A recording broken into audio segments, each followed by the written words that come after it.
जय श्री महाकाल, हर हर महादेव। मी महामंडलेश्वर doctor Shivlakshmi.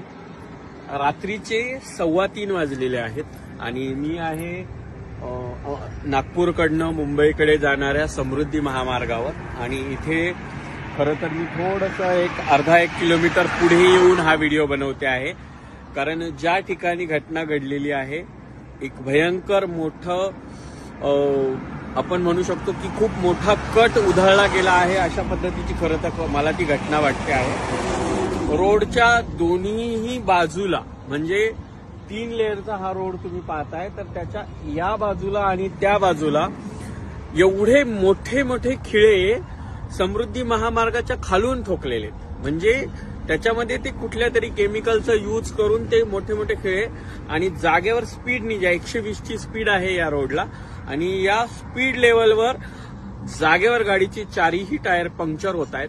मी त्या खिळ्यांचा video तुम्हाला पुढे दाखवते आणि वरतून ज्यांच्या गाड्यांमध्ये लेडीज आहेत किंवा ज्या गाड्यांमध्ये परिवार आहेत आणि ते ट्रॅव्हल करतायत, ज्यांच्या गाड्या जागेवर बंद पडलेल्या आहेत, अशा लोकांनी जेव्हा इथे पोलिसांना बोलवलं आणि इतर 100-200 गाड्यांचा खरं तर जीव वाचवला। एवढी गर्दी दिसते आहे, तर ही गर्दी आहे की एकामागे एक हळूहळू गाड्या एका साईडने येत आहेत आणि एवढी गर्दी झाली त्या ठिकाणी खरं तर पोलीस प्रशासनाने काहीतरी जबाबदारीने ह्या सगळ्या गोष्टी घडल्या कशा, कारण समृद्धी महामार्गावर थांबणं अलाउड नाहीये।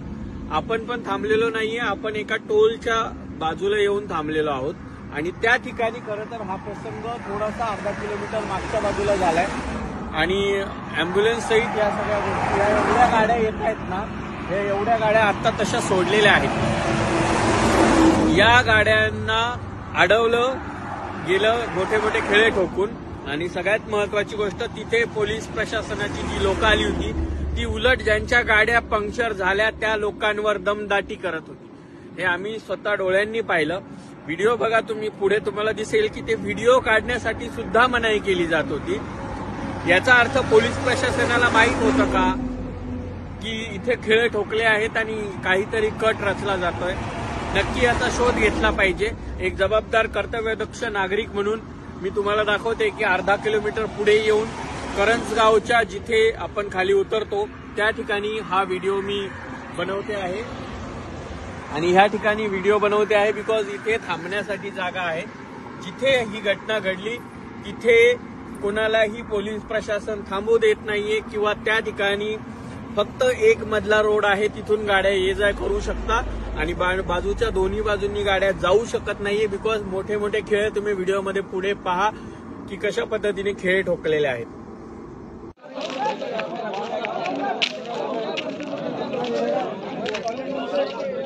दौलताबाद मध्ये यायचंय, वाळीवाड्या मार्गे हायवे पकडला, जांभळ्याकडे यायचं, जांभळ्याजवळ इंटरचेंज आहे, इंटरचेंज पुलाजवळ।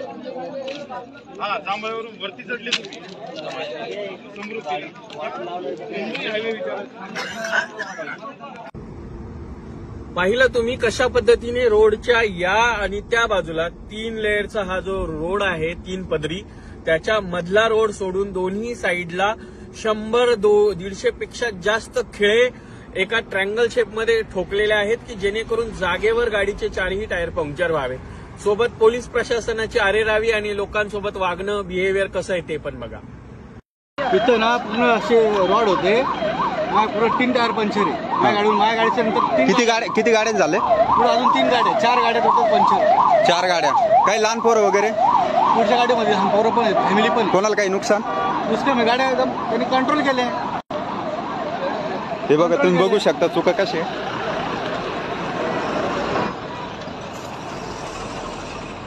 पोलीस काय म्हणले का?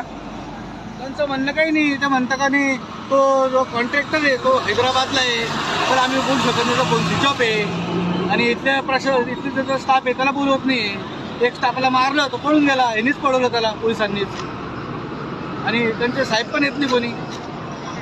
असं तर प्रशासन आहे, भंगार सगळे मिळवले, पैसे खायला सगळे तयार राहतात, फक्त जनतेची लूट करायची।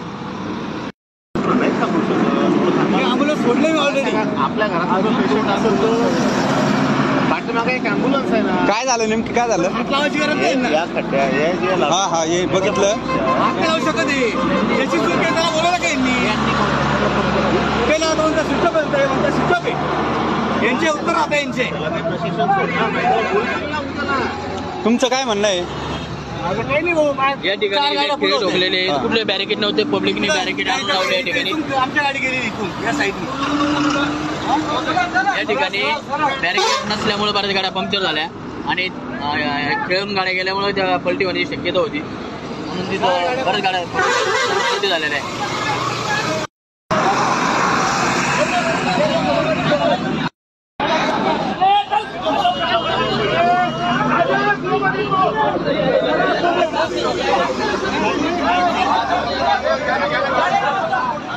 बघा पोलिसांची दमदाटी चालू आहे इथं.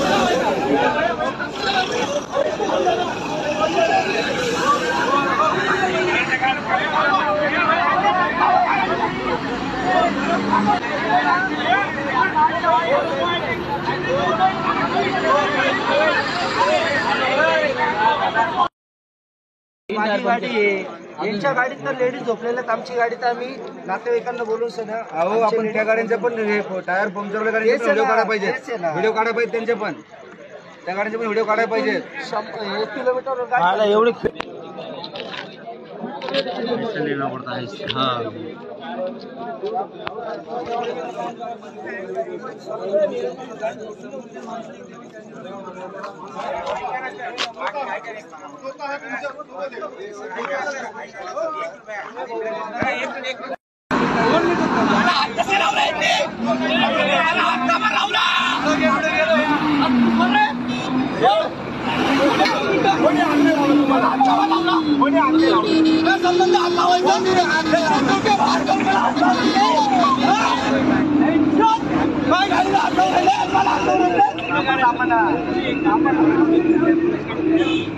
पहिले माझ्या गाडीला पहिले गाडी टोईंग मागवा माझ्या. अरे मागवा ना पहिले. मी काय म्हणलं पहिले टोईंग मागवा गाडीला. याला पकड बर का, नाही तर मला डोक्याची गट्टी पडवलं का आता. मी बोललो ना, हा तू बोललो ना. 1 मिनिट शांत बसा. बघितलं तुम्ही, पोलीस प्रशासन या गोष्टीसाठी अजिबात सतर्क दिसत नाहीये. एवढे 100-150 खेळ कोणी ठोकले असतील आणि एवढा भर चालणारा हा समृद्धी महामार्ग, या महामार्गावर एवढे खेळ ठोकेपर्यंत इतर लोकांना दिसलं नाही का? आणि जर दिसलं असेल तर समृद्धी महामार्गावर खूप ठिकाणी त्यांचे मोबाईल गाड्या फिरत असतात, त्यांना हे कळालं नाही का? कारण एवढे खेळ ठोकण्यासाठी कमीत कमी अर्धा ते 1 तास वेळ लागला असेल. मग एवढ्या वेळामध्ये कोणीतरी तिथे थांबून एवढे दोन्ही बाजूने जर 100-200 खेळ ठोकले आहेत, तर मग प्रशासन काय करत होतं आणि हा एखादा मोठा कट होता का, याचा शोध झाला पाहिजे. आणि नक्कीच तुम्ही समृद्धी महामार्गावरून जर रात्री ट्रॅव्हल करत असाल तर जरा जपून, आपल्यासोबत काहीही घडू शकतं.